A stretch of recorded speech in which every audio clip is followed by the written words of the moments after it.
প্রিয় বন্ধুরা, আপনি কি ভাবছেন নতুন পাসপোর্ট আবেদন করবেন? তো আজকে এই ভিডিওটা আপনার জন্য। একটি নতুন পাসপোর্ট আবেদন করার জন্য কি কি ডকুমেন্টস লাগবে, আপনি কিভাবে অনলাইনে আবেদন করবেন, কত টাকা ড্রাফট কাটবে, পরিবেশন কিভাবে করবেন, আপনি যদি অ্যাপয়েন্টমেন্ট নিয়ে অফিসে ভেরিফিকেশনে যাবেন কি কি ডকুমেন্টস আপনাকে সাথে করে নিয়ে যেতে হবে। এবং বন্ধুরা, এই জুলাই মাস থেকে কিন্তু পাসপোর্টের আবেদনের বহুত বড় চেঞ্জেস হয়ে গেছে এবং ড্রাফট কিন্তু অনেক আগের থেকে অনেক বেশি হয়ে গেছে।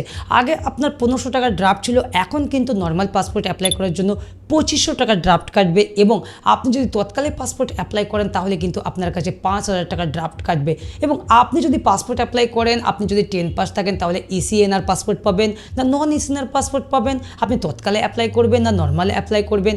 আজ এই ভিডিওর মাধ্যমে আমি ফুল স্টেপ বাই স্টেপ দেখিয়ে দেবো এবং আমার এই ভিডিও দেখে আপনি কিন্তু বাড়িতে বসে নিজেদের মোবাইল থেকে একটি ফ্রেশ নতুন পাসপোর্টের অ্যাপ্লাই করতে পারবেন। তো চলুন দেখিয়ে দিই কীভাবে আপনারা একটি নতুন পাসপোর্টের অনলাইনে আবেদন করবেন, স্লট বুক করবেন, এক্সেট্রা।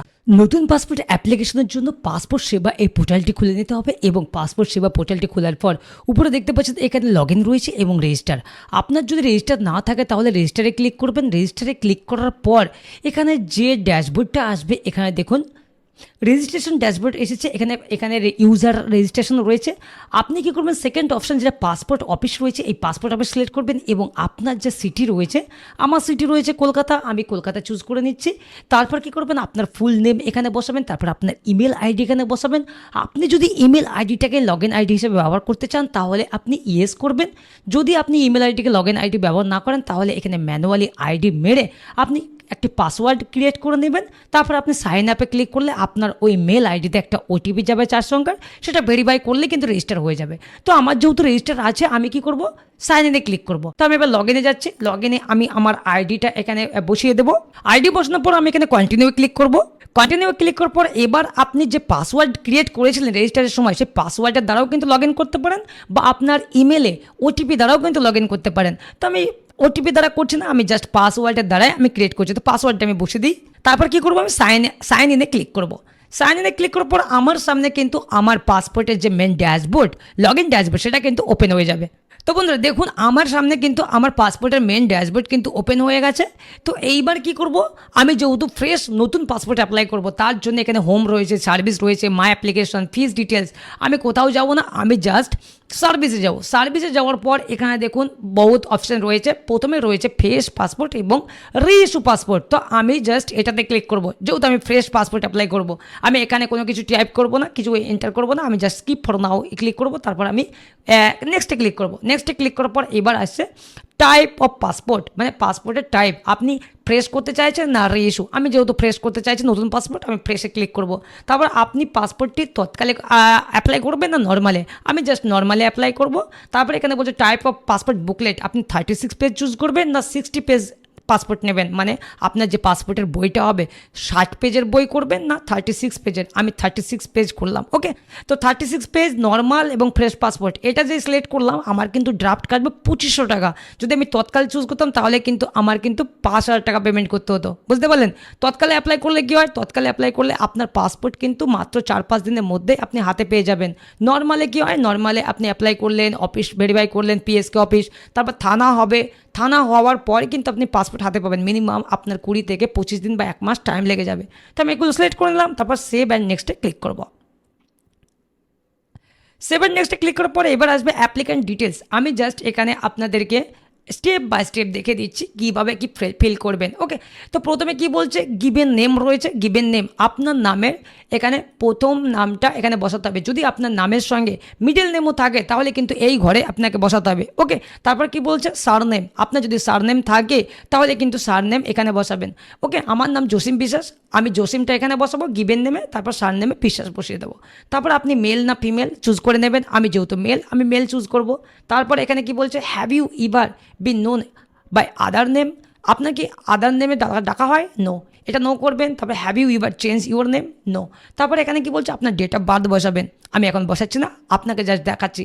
আপনার ডেট অফ বার্থ, আপনার বার্থ সার্টিফিকেট, আপনার আধার কার্ড, আপনার স্কুল ম্যাট্রিকুলেশন সার্টিফিকেট, আপনার প্যান কার্ডের যে ডেট অফ বার্থটি রয়েছে সেই ডেট অফ বার্থটি কিন্তু এখানে বসাবেন। আর একটা কথা হচ্ছে, আপনারা কিন্তু অবশ্যই আপনাদের যে পার্সোনাল ডকুমেন্টসগুলো রয়েছে, আপনার নিজস্ব documents, Aadhaar card, voter card, PAN card, birth certificate, 10 pass certificate থাকলে 10 পাস সার্টিফিকেট, এই সমস্ত ডকুমেন্টস ডকুমেন্টসে কিন্তু আপনার নামের স্পেলিং সব কটাতে, আপনার নামের স্পেলিং, আপনার ফাদার নামের স্পেলিং এবং আপনার ডেট অফ বার্থ যেন একই থাকে।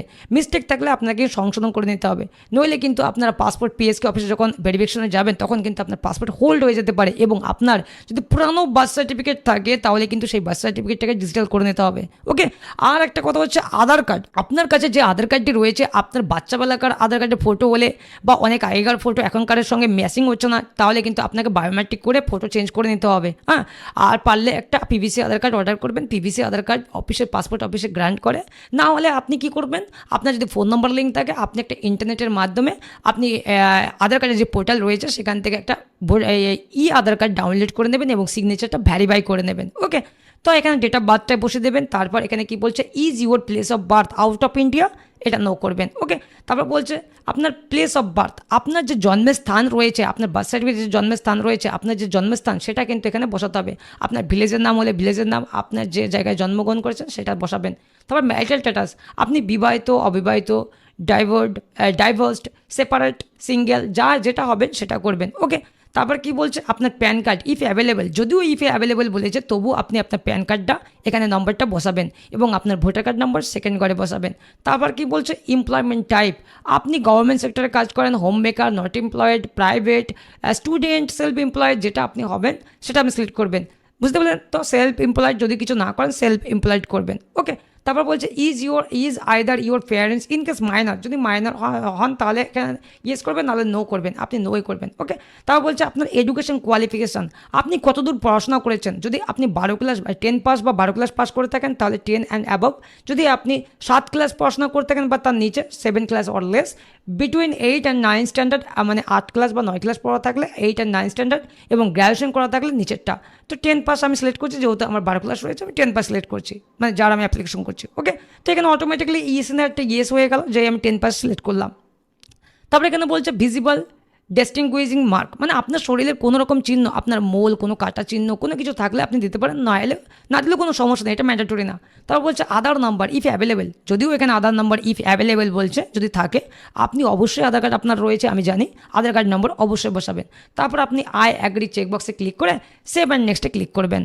তো বন্ধুরা, আমি ডিটেলসটা ফিল করে নিলাম। ফিল করে নেওয়ার পর আমি কি করব, আই অ্যাগ্রিতে চেকবক্সে ক্লিক করে আমি সেভ অ্যান্ড নেক্সটে ক্লিক করব।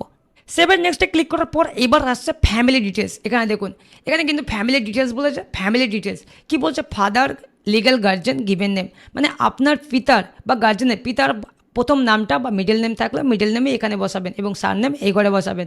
তারপর বলছে mother given name, first name বা middle name, first name middle name থাকলে একই ঘরে বসাতে হবে, তারপর সার নেমটা বসাবেন। তারপর লিগ্যাল গার্জেন, আপনার পিতা যদি আপনার গার্জেন হয়ে থাকে, যদি পিতা বেঁচে না থাকে মায়ের নাম বসাতে পারেন গার্জেন হিসাবে এবং তার সার নেম বসাবেন। ওকে, বুঝতে পারলেন তো, আমি বসে নিচ্ছি। বসে নেওয়ার পরে কী করবো, সেভ অ্যান্ড নেক্সটে ক্লিক করবো। সেভ অ্যান্ড নেক্সটে ক্লিক করার পর এবার আসবে আপনার সামনে অ্যাড্রেস ডিটেলস। এটা কেয়ারফুলি দেখবেন, আমি যেভাবে বলবো সেইভাবে আপনি আপনার অ্যাড্রেসটা ইনপুট করবেন। দেখুন এখানে বলছে is your present address out of India, no select থাকবে, নো ইজ রাখবেন। ওকে, এখানে বলছে হাউস নাম্বার আর স্ট্রিট নেম, আপনি যদি ভিলেজ এরিয়া থেকে বিলং করেন তাহলে কিন্তু আপনার হাউস নাম্বার হিসাবে কিছু বসাবেন না, আপনি জাস্ট এখানে ভিল বলে লিখবেন, VILL হাইফেন আপনার ভিলেজ নেম, তারপর কমা দিয়ে আপনি পোস্ট অফিস, আপনার পোস্ট অফিসটা বসাবেন এই একই ঘরে। ওকে, তারপর কি করবেন, এখানে যে ভিলেজ টাউন সিটি বলেছে এখানে আপনি PS বসাবেন, PS আপনার যে পুলিশ স্টেশন P.S হাইফেন আপনার PS এর নাম। ওকে, আমি যেভাবে বলছি এইভাবে বসাবেন, তাহলে পাসপোর্টে সুন্দরভাবে আপনার অ্যাড্রেসটা উল্লেখ হয়ে আসবে। বুঝতে পারলেন? তারপর আপনার পিনকোডটা বসাবেন, তারপর আপনি স্টেট চুজ করবেন, তারপর আপনি ডিস্ট্রিক্ট, তারপর আপনার পুলিশ স্টেশনটা চুজ করবেন, তারপর আপনার পার্সোনাল ভ্যালিড মোবাইল নম্বর আপনি বসিয়ে এখানে বসাবেন। কারণ হচ্ছে ভ্যালিড এই নম্বরটা দেবেন যে নম্বরটা আপনার সব সময় থাকবে আপনার কাছে। আপনি যখন অফিস ক্লিয়ার করবেন তারপরে কিন্তু অফিস থেকে আপনার ফাইল গ্রান্টেড হয়ে যাওয়ার পর সমস্ত SMS দেবে। তারপর কি বলছে নিচে ইমেল আইডি, আপনি আপনার একটি ভ্যালিড ইমেল আইডি এখানে বসে দেবেন। সেই ইমেলে কিন্তু আপনার যাবতীয় পাসপোর্টের ইনফরমেশন ডিটেলস সমস্ত কিছু কিন্তু ইমেলে সেন্ড করবে অফিস, মানে PSকে। ওকে, তো আমি ডিটেলসটা ফিল করে নিচ্ছি। তো আমি ডিটেলসটা ফিল করে নিলাম এবং নিচে কি লেখা আছে, is permanent address available, yes. তারপর বলছে is your permanent address same as present address, yes. যদি আপনার প্রেজেন্ট অ্যাড্রেস এবং পার্মানেন্ট অ্যাড্রেস আলাদা হয় তাহলে আলাদা করবেন। আমার সেম অ্যাড্রেস রয়েছে, আমি একই করলাম, আমি ইয়েস করে দিলাম। তারপর কী করবো, সেভ অ্যান্ড নেক্সটে ক্লিক করবো। সেভ অ্যান্ড নেক্সটে ক্লিক করার পর এবার ওকে অপশন আসবে, ওকে অপশন আসার পর এবার আসবে ইমার্জেন্সি কন্ট্যাক্ট। এই ইমার্জেন্সি কন্ট্যাক্টে কিন্তু অনেকেই ভুল করে থাকে, অনেকেই বুঝতে পারে না এখানে কার নাম্বার দেবে। দেখুন আমি একটা কথা বলি, এটা কিন্তু ইমার্জেন্সি কন্ট্যাক্ট হিসাবে আপনার অফিস থেকে আপনাকে যাতে কন্ট্যাক্ট করতে পারে সেই রকম আপনি নিজের নামও দিতে পারেন এবং নামের সঙ্গে অ্যাড্রেসটাও কিন্তু এই ঘরে বসাতে হবে। তারপর আপনি আপনার পার্সোনাল ফোন নাম্বারটা বসাবেন, তারপর ইমেল আইডি না বসালেও চলবে, সেটা আপনার মর্জি। কিন্তু এখানে স্টার মার্ক যেগুলো রেড মার্ক রয়েছে, রেড স্টার, সেগুলো কিন্তু ফিল করতে হবে। তো আপনি আপনার বাবার নামও দিতে পারেন, আপনি ভাইয়ের নামও, দাদার নামও দিতে পারেন, আপনি নিজের নাম দেবেন। আমি আমার নিজের নাম দিচ্ছি এবং আমার অ্যাড্রেসটা এই একই ঘরে বসিয়ে দেবো। তো আমি অ্যাড্রেসটা বসিয়ে দিলাম, তারপর কী করব, আমি আমার ফোন নাম্বারটা বসিয়ে দিচ্ছি এবং ইমেলটা ম্যান্ডেটরি না, এখানে ইমেল আপনি দিতেও পারেন নাও দিতে পারেন, তবুও কী করছি আমি ইমেলটা এখানে বসিয়ে দিলাম। ওকে, বসিয়ে দিলাম। তারপর কি করব, আমি সেভ অ্যান্ড নেক্সটে ক্লিক করব। সেভ অ্যান্ড নেক্সটে ক্লিক করার পর এবার আসবে প্রিভিয়াস পাসপোর্ট ডিটেলস। এর আগে কি আপনি পাসপোর্ট অ্যাপ্লাই করেছিলেন? যদি না করে থাকেন নো করবেন এগুলো, বুঝতে পারলেন? তো এগুলো সবই নো করবেন। আমি নো সিলেক্ট করলাম, নো সিলেক্ট করার পর আমি সেভ অ্যান্ড নেক্সটে ক্লিক করছি। সেভ অ্যান্ড নেক্সটে ক্লিক করার পর এবার আসবে আদার্স ডিটেলস। দেখুন বন্ধুরা, এই আদার্স ডিটেলসটা কি, আপনার নামে কোনো রকম ক্রিমিনাল রেকর্ড রয়েছে কিনা, কোনো কেস আপনার নামে রয়েছে কিনা তার বিবরণ। যদি আপনার নামে কোনো রকম কেস থাকে তাহলে কিন্তু আপনার পাসপোর্ট হবে না, আপনার পাসপোর্ট ভেরিফিকেশন হোল্ড হয়ে যাবে পুলিশ ভেরিফিকেশনে, বুঝতে পারলেন? যদি আপনার নামে কেস থাকে তাহলে কিন্তু সেই কেস মিটিয়েই আপনাকে পাসপোর্টের পুলিশ ভেরিফিকেশন করাতে হবে বা পাসপোর্টের অ্যাপ্লাই করতে হবে। তো আমার নামে বা আমি যারা অ্যাপ্লাই করছি তার নামে কোনো রকম কেস নেই। তো সেই ক্ষেত্রে আমি কি করব, আমি এখানে সবগুলোতে নো সিলেক্ট করব, বুঝতে পারলেন? যেহেতু আমার নামে কোনো রকম কেস নেই বা ক্রিমিনাল রেকর্ড নেই, সেই ক্ষেত্রে আমি এই ডিটেলসগুলো সমস্তগুলো আমি নো সিলেক্ট করবো, একটাতেও ইয়েস করব না, কেমন? তারপর আমি কি করব, সেভ অ্যান্ড নেক্সটে ক্লিক করব। সেভ অ্যান্ড নেক্সটে ক্লিক করার পর এবার আপনার সামনে আসবে মানে প্রিভিউ পাসপোর্ট। আপনার সামনে পাসপোর্টের প্রিভিউ অপশন আসছে, মানে হুবহু পাসপোর্টের কপি এখানে উল্লেখ করে দিয়েছে, দেখিয়ে দিয়েছে কিভাবে আপনার পাসপোর্টে টাইপ হয়ে আসবে, যে বইটা আসবে সেই বইটাতে কিন্তু এইভাবে প্রিন্ট হয়ে আসবে। এইবার এখানে আপনাকে দেখে নিতে হবে আপনার নাম, আপনার ডেট অফ বার্থ, আপনার প্লেস অফ বার্থ, আপনার ফাদার নেম, আপনার মাদার নেম, যদি ম্যারিড হয়ে থাকে এখানে স্পাউস নেম, এগুলো সব ডিটেলস দেখে নেবেন। এবং এখানে দেখুন ভিলেজ, আমার ভিলেজ রয়েছে, পোস্ট অফিস নাম রয়েছে, পিএস রয়েছে, আমার ডিস্ট্রিক্ট রয়েছে নদিয়া, পিনকোড রয়েছে, আমার স্টেট রয়েছে, তারপর আমার কান্ট্রির নামও রয়েছে। তো এত সুন্দরভাবে অ্যাড্রেস রয়েছে, আমি যেভাবে আপনাদের বললাম এইভাবে আপনারা অ্যাড্রেসটাকে ইনপুট করবেন। যদি এখানে কোনো রকম মিস্টেক থাকে, ধরুন এখানে আমার কোনো রকম স্পেলিং মিস্টেক হয়েছে বা ইনপুট কোনো কিছু মিস্টেক হয়েছে, সেক্ষেত্রে আপনি একটু নিচে এসে এখানে যে প্রিভিয়াস অপশন রয়েছে, এখানে এই প্রিভিয়াস অপশনে ব্যাক গিয়ে আপনি কিন্তু সেই জায়গাটা গিয়ে সমাধান করে আবার আপনি সেভ অ্যান্ড নেক্সটে ক্লিক করবেন, তাহলে এখানে আসতে পারবেন। তো আমি যেহেতু এখানে আই অ্যাগ্রি চেকবক্সে, আমার যেহেতু এখানে কোনো রকম ভুল নেই, সেই ক্ষেত্রে আমি কি করব, আমি আই অ্যাগ্রি চেকবক্সে ক্লিক করব এবং সেভ অ্যান্ড নেক্সটে আমি ক্লিক করব। সেভ অ্যান্ড নেক্সটে ক্লিক করার পর এবার আসবে ডকুমেন্ট চুজ, বুঝতে পারলেন? তো আমি ডকুমেন্ট চুজ করব। এখানে দেখুন প্রুফ অফ বার্থ হিসাবে আপনাকে একটা ডকুমেন্টস দিতে হবে। এই কোনো ডকুমেন্টস, বার্থ সার্টিফিকেট রয়েছে, copy of extract of service record, driving licence, elector voter ID, permanent account number মানে PAN number, policy bond issued, transfer school leaving certificate মানে ম্যাট্রিকুলেশন সার্টিফিকেট। যদি আপনি 10 পাস হয়ে থাকেন তাহলে আপনি নিচেরটা মানে transfer or school leaving certificate এটা সিলেক্ট করতে পারেন, বা আপনার বার্থ সার্টিফিকেট থাকলে বার্থ সার্টিফিকেট সিলেক্ট করবেন। ওকে, তো আমি যেহেতু বার্থ সার্টিফিকেট সিলেক্ট করছি না, আমি transfer school living matriculation certificate select করছি, যেহেতু আমার মাধ্যমিক পাস রয়েছে, আমার 10 পাস রয়েছে। তারপর কি বলছে, proof of resident address, present address হিসাবে প্রুফ হবে হিসাবে আপনাকে একটা ডকুমেন্টস দিতে হবে। কী কী ডকুমেন্টস দিতে হবে, Aadhaar card, arms licence, birth certificate issued by RBD, তারপর এখানে electric bill, gas bill, income tax মানে বিভিন্ন রকম রয়েছে, রেশন কার্ড রয়েছে, ST/SC সার্টিফিকেট, এই সমস্ত ডিটেলস রয়েছে। তো আমি কি করব, এখানে আধার কার্ডটা সিলেক্ট করে নিলাম।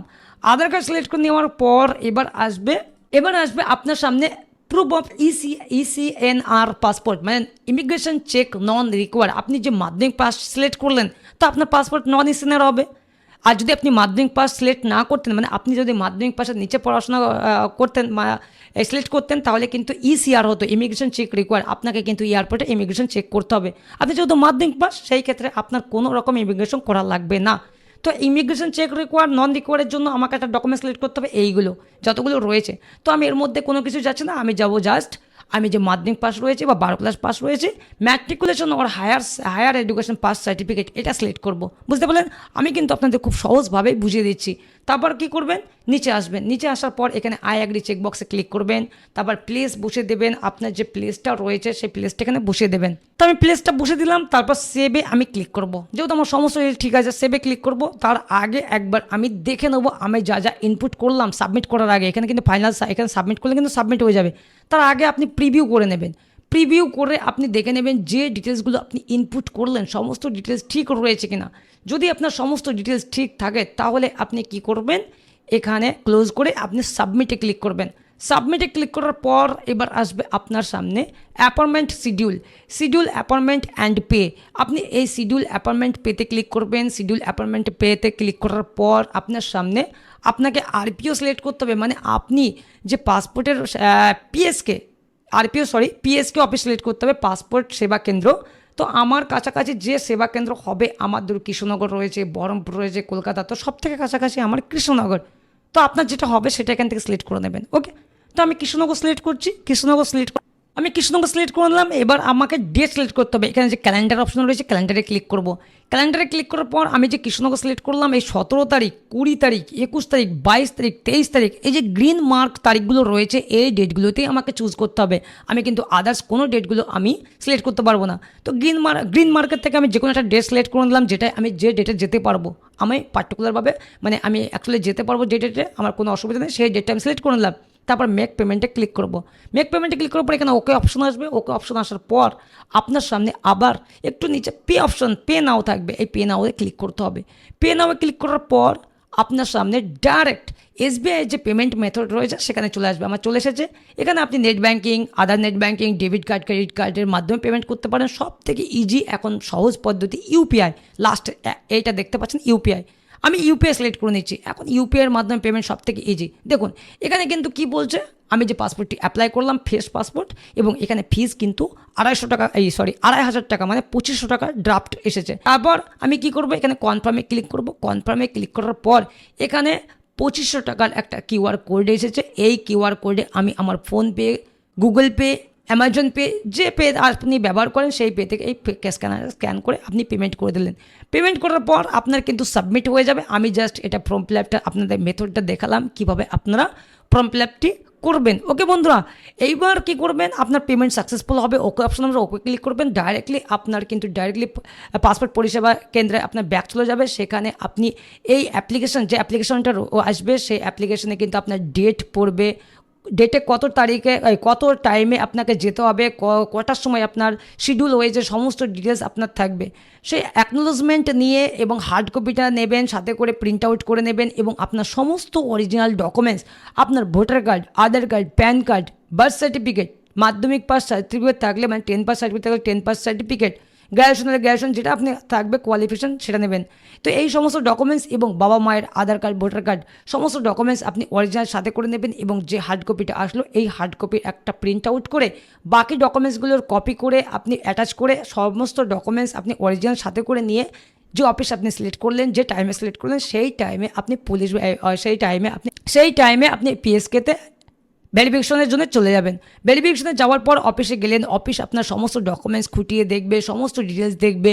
দেখে আপনার যদি ফাইল গ্রান্টেড হয়ে যায়, মানে আপনার যদি ডকুমেন্টস সব ঠিকঠাক থাকে, ফাইল গ্রান্টেড হয়ে যাবে। ফাইল গ্রান্টেড হয়ে যাওয়ার পর আপনার মোবাইলে বা ইমেলে এসএমএস থ্রো করবে। সেই এসএমএস থ্রোতে আপনি বুঝবেন ফাইল নম্বর দিয়ে দেবে, সিএ দিয়ে বা অন্যান্য নম্বর দিয়ে, আপনার 12টা-13টা নম্বর থাকবে, আপনার ফাইল নাম্বার ওটা কিপ করে রাখবেন, মানে সঞ্চয় করে রাখবেন। আপনি পরবর্তীতে স্ট্যাটাসে গিয়ে আপনি স্ট্যাটাস চেক করতে পারবেন। ওকে, তারপর কি করবেন, তারপর আপনার কিছুদিন পর আপনার পুলিশ ভেরিফিকেশন হবে। পুলিশ ভেরিফিকেশনে কী কী ডকুমেন্টস দেখাতে হবে, সেম আপনার সমস্ত ডকুমেন্টস, আপনার বাবা মার আধার কার্ড, ভোটার কার্ড, আপনার Aadhaar card, voter card, PAN card, মাধ্যমিক pass certificate, birth certificate, voter list, জমির দলিল, আপনি যে কতদিন ধরে এখানে বাস করছেন, যত পুরানো পারেন জমির দলিল আপনার বংশে দেখাবেন, দাদু বাবার কোনো ব্যাপার নেই দেখাবেন। পুলিশ ভেরিফিকেশন কমপ্লিট হয়ে যাবে। পুলিশ ভেরিফিকেশন কমপ্লিট হয়ে যাওয়ার পর পুলিশ ভেরিফিকেশন থানার থেকে আপনার আরপিওতে ডকুমেন্টস পাঠিয়ে দেবে, পুলিশ ভেরিফিকেশন পাঠিয়ে দেবে, সেখানে আরপিওতে ভেরিফাই করবে। আরপিওতে ভেরিফাই করে আপনার যে ফাইল গ্রান্টেড হয়ে যাবে, তারপর আপনার বাই পোস্টের মাধ্যমে পাসপোর্ট পোস্ট করে দেবে, ছেড়ে দেবে। আপনি স্ট্যাটাস মাঝে মাঝে চেক করতে পারবেন ডেট অফ বার্থ এবং ফাইল নাম্বার দিয়ে। পাসপোর্ট আপনি পেয়ে যাবেন মোটামুটি 20 থেকে 25 দিনের মধ্যেই বাড়িতে বসেই বাই পোস্টের মাধ্যমে পেয়ে যাবেন। তো বন্ধুরা, আজকের ভিডিও এই ছিল। আমার ভিডিও যদি ভালো লাগে অবশ্যই আমার চ্যানেলটাকে সাবস্ক্রাইব করবেন, ভিডিও লাইক শেয়ার করবেন, আর বন্ধুরা, যদি আপনাদের কোনো রকম ডাউট থাকে, কোনো রকম প্রবলেম থাকে, কোনো রকম ফর্ম ফিল আপ করতে গিয়ে অসুবিধা হয়, আমাকে কমেন্ট সেকশনে জানাবেন। আমি অবশ্যই আপনাদের গাইড করব। বুঝতে পারলেন? ভালো থাকবেন।